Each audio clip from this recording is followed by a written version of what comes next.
शराब को लेकर भी जागरूकता फैलाने के पक्ष की सोच मेरी पार्टी ज्यादा रखती है, ताकि ये तमाम बातें ऐसी हैं जिसपे आने वाले समय में कभी ना कभी चर्चा की संभावनाएं जरूर है। ये फैसला जब लिया गया था उस वक्त लोक जनशक्ति पार्टी रामविलास हम लोग एनडीए का हिस्सा नहीं थे।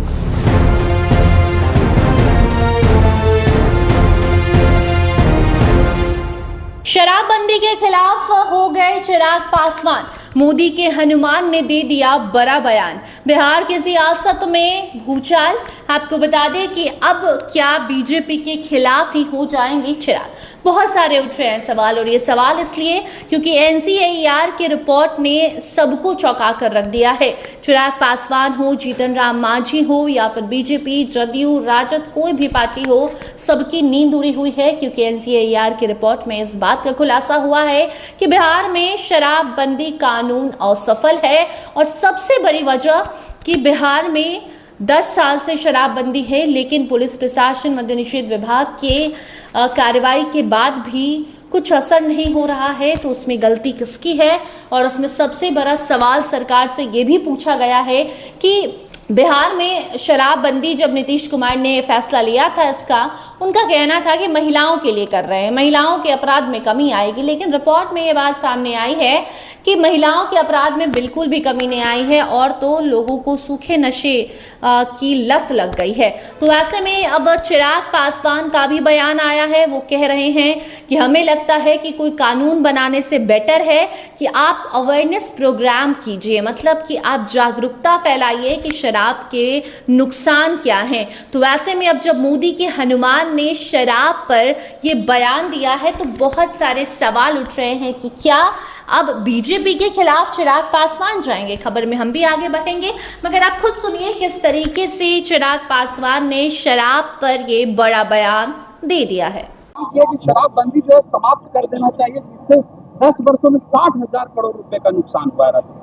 देखिए, शराबबंदी जरूर एक ऐसा विषय है जिसकी वजह से जो राजस्व राज्य को आता था उसमें एक बड़ी कटौती देखने को मिली, पर ये सिर्फ आर्थिक सोच से जुड़ा हुआ विषय नहीं है, ये सामाजिक भावनाओं से भी जुड़ा हुआ विषय है। लोक जनशक्ति पार्टी रामविलास और मैं स्वयं, हम लोग इन विषयों को लेकर जागरूकता फैलाने के पक्षधर ज्यादा रहे हैं। इसी के साथ जब हम लोग जनसंख्या नियंत्रण की भी बात करते हैं, उसमें भी कानून बना के इसको नियंत्रित किया जाए से ज्यादा मेरा पक्ष रहता है कि जागरूकता फैलाई जाए। शराब को लेकर भी जागरूकता फैलाने के पक्ष की सोच मेरी पार्टी ज्यादा रखती है, ताकि प्रोज एंड कॉन्स लोगों को पता हो कि इसके क्या हानिकारक प्रभाव हो सकते हैं। ऐसे में ये फैसला पूर्व की सरकार एनडीए की ही और उस वक्त के मुख्यमंत्री नीतीश कुमार जी के द्वारा लिया गया था, जिसका समर्थन हम सब ने किया था। ये फैसला जब लिया गया था उस वक्त लोक जनशक्ति पार्टी रामविलास हम लोग एनडीए का हिस्सा नहीं थे, तब भी हम लोगों ने समर्थन किया था, क्योंकि सामाजिक दृष्टि से ये फैसला सही है।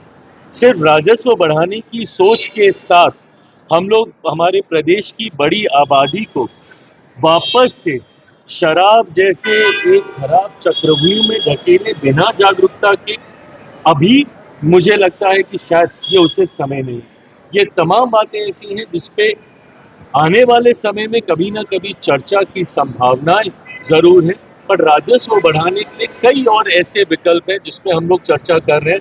खाद्य प्रसंस्करण मेरा विभाग भी उनमें से है, उसका भी विस्तार हम लोग कर रहे हैं। राजा पाकर में जिस तरीके से निपटन के साथ हम लोग और प्रोसेसिंग यूनिट को लेकर आ रहे हैं, इंडस्ट्री को हम लोग इनवाइट कर रहे हैं, बड़े बड़े शैक्षिक संस्थान यहाँ पे आ रहे हैं, उसका हम लोग विस्तार कर रहे हैं। तो ये तमाम विषय भी राजस्व से ही जुड़े। तो सुना आपने किस तरीके से चिराग पासवान ने कहा कि हम ये नहीं कह रहे हैं कि शराबबंदी खत्म कर दीजिए, लेकिन वो शराबबंदी के खिलाफ तो हैं। ये इस बयान से मालूम इसलिए चला क्योंकि उनका कहना है कि जिस चीज़ में गलती है, जो चीज़ गलत है, उसके लिए कानून बना देना ही सिर्फ उसका सोल्यूशन नहीं है। इवन वो गलत है कानून बनाना, बल्कि आप लोगों को जागरूक कीजिए तो वो जागरूकता का फ़ायदा ज़्यादा होगा, जो फ़ायदा कानून बनाने के बाद नहीं होगा। ऐसे में अब चिराग पासवान के इस बयान के बाद देखना दिलचस्प होगा कि इस पर बीजेपी वाले क्या कहते हैं, क्योंकि मोदी के हनुमान है चिराग पासवान। और अब जब बीजेपी की सरकार है, बिहार में सीएम है, और इस वक्त ऐसे समय में अब चिराग का ये बयान वायरल हो रहा है। हालांकि ये बयान कुछ दिन पुराना भी बताया जा रहा है, लेकिन इस वक्त जो चिराग का बयान वायरल है वो इस सवाल को जन्म दे रहा है कि आखिर जब चिराग इसके खिलाफ हैं तो क्या इसका मतलब ये है कि चिराग बीजेपी के नीतियों के खिलाफ हैं, और क्या बीजेपी इस चर्चा को मानेगी, सुनेगी और उसमें कुछ बदलाव करेगी। बहुत सारे सवाल उठ रहे हैं। आप क्या सोचते हैं इस बयान को, आप किस तरीके से देखते हैं, ज़रूर बताइएगा। धन्यवाद।